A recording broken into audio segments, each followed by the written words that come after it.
The great Queen Elizabeth's reign has come to an end. What a remarkable woman.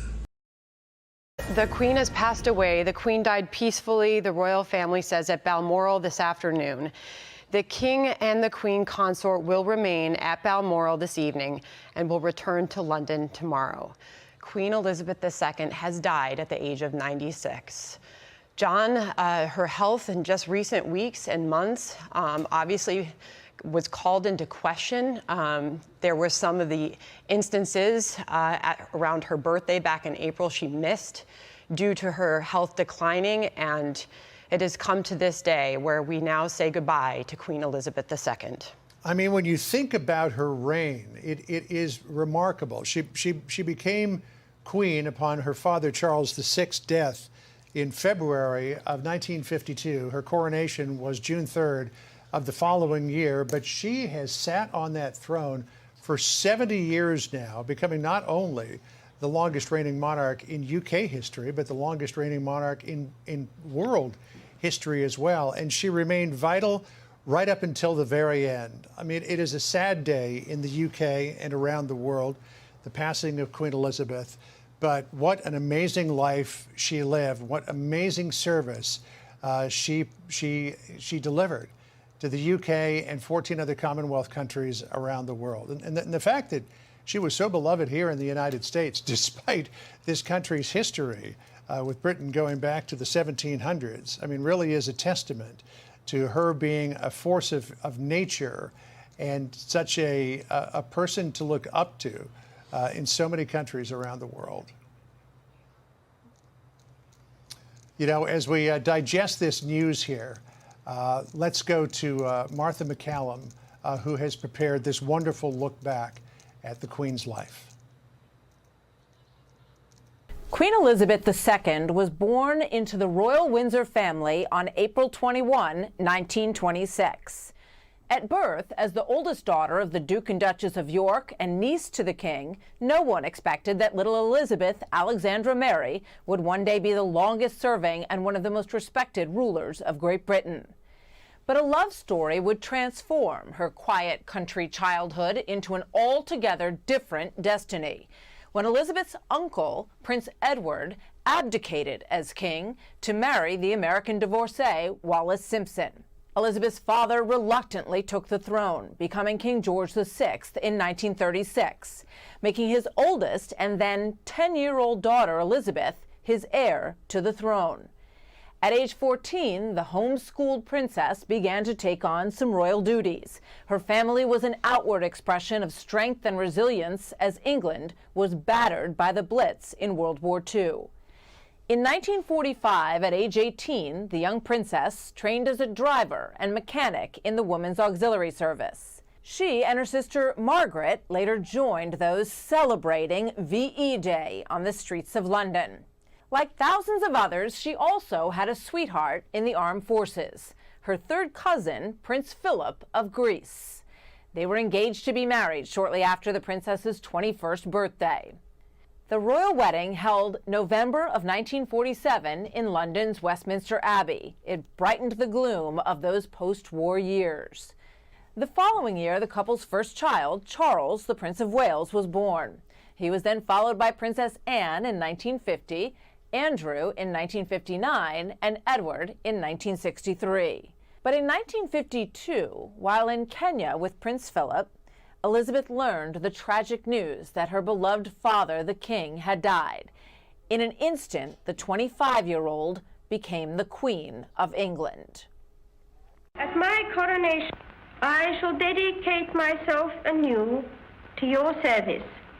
Elizabeth was to rule in a new era. Her coronation in all its splendor was the first to be broadcast on television, as millions around the globe watched the transformation as it happened.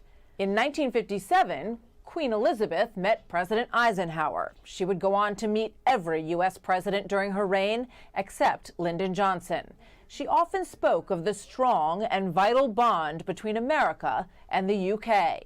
But with the 1990s came turbulent times for the royal family as the marriages of 3 of the Queen's children fell apart, all under the scrutiny of relentless TV coverage and tabloid headlines. Then, in 1997, Diana, Princess of Wales and mother to the Princes William and Harry, was killed in a car crash in France as she was hounded by the paparazzi. At the time, the Queen was criticized for her reserved response and persuaded to make an unprecedented live broadcast. So what I say to you now, as your Queen and as a grandmother, I say from my heart. First, I want to pay tribute to Diana myself. She was an exceptional and gifted human being. Over time, the monarchy's reputation rebounded. In April of 2011, the Queen attended Prince William's wedding to Kate Middleton, as some 2 billion people around the world watched the ceremony. She also made a historic visit to the Republic of Ireland, the first British monarch to do so in almost a century, a step toward healing a long and painful divide. The following year, the country turned out in force to celebrate Queen Elizabeth's 60-year reign, a Diamond Jubilee celebration spanning 4 days. Thousands lined the banks of the Thames as a flotilla of 1,000 boats, led by the Queen, made its way down the river. The worst of British weather tried but failed to dampen the mood, and the then 86-year-old Queen and 90-year-old Prince Philip stood side by side for the 4-hour ceremony. Queen Elizabeth ended the celebrations by thanking the nation for honoring her.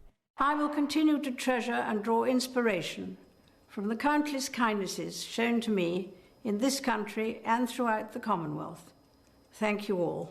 In 2013, the Queen welcomed her third great-grandchild, the much-anticipated Prince George, son of William and Kate.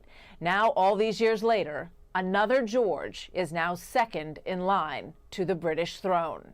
His younger sister, Princess Charlotte, is third. She was born in 2015, and later that year, Queen Elizabeth became Britain's longest-reigning monarch, overtaking her great-great-grandmother, Queen Victoria. In 2016, the Queen celebrated her 90th birthday. That was a 4-day event, honoring the Queen's deep involvement with the armed forces and giving the nation a chance to celebrate her life. 2018, the Queen watched on as grandson Prince Harry married the American actress Meghan Markle in a ceremony that brought glamour and Hollywood royalty to the House of Windsor and led them firmly into the 21st century. But about a year later, Harry and Meghan would famously decide to leave the royal family, move to America, and give a tell-all interview to Oprah Winfrey, which caused deep divisions within the family. In 2021, the Queen's beloved husband, Prince Philip, died at the age of 99. The nation mourned with the Queen, but COVID restrictions kept the funeral small. The image of the Queen sitting masked and alone in the church became the image of a country both in mourning and in lockdown. But as she had so many times before, the Queen persevered. From an early age, Queen Elizabeth was one of the most recognized royals and recognized women in the world. Nearly a third of the planet lived in the Commonwealth that she ruled. She managed to combine the truly regal with a countrywoman's simple pleasures, and she embodied old-fashioned values of virtue, faith, and self-restraint, honoring to the very end the pledge she had made when she was just 21. I declare before you all that my whole life, whether it be long or short, shall be devoted to your service and to the service of our great imperial family to which we all belong. Martha MacCallum with an extraordinary look back at an extraordinary life. 70 years on the British throne for Queen Elizabeth II.